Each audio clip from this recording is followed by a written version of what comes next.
పడేసేవాళ్ళం, నీకు లేకపోవడం ఏంటయ్యా, ఏంటి నువ్వు అడుగుతుంది? అప్పుడు ప్రభు ఏమంటాడంటే, ఒరే వెర్రి మొక్కలారా, నాకు లేకపోవడం కాదు, నాకు ఏమీ లేదని నిన్ను అడుగుతా. ఈ అల్పులైన ఈ నా సహోదరుల్లో ఒక్కడికి కూడా నువ్వు చెయ్యకుండా ఎక్కడ చేసావు భక్తి? 4 గోడల మధ్య.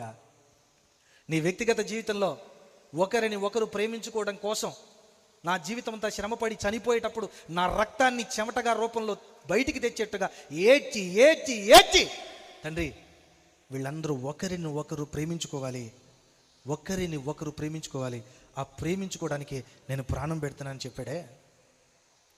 అది మర్చిపోయాం కదా మనం, అది మర్చిపోయాం. మరి దేనికోసం మనం?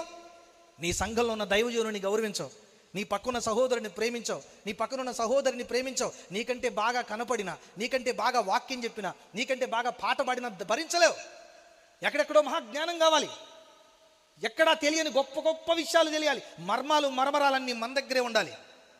కానీ మన జీవితంలో చిన్నపాటి ఆవేశం భావోద్రేగాన్ని అణుచుకోలేనంత చాతగాని వాడిగా మిగిలిపోతాం మనం.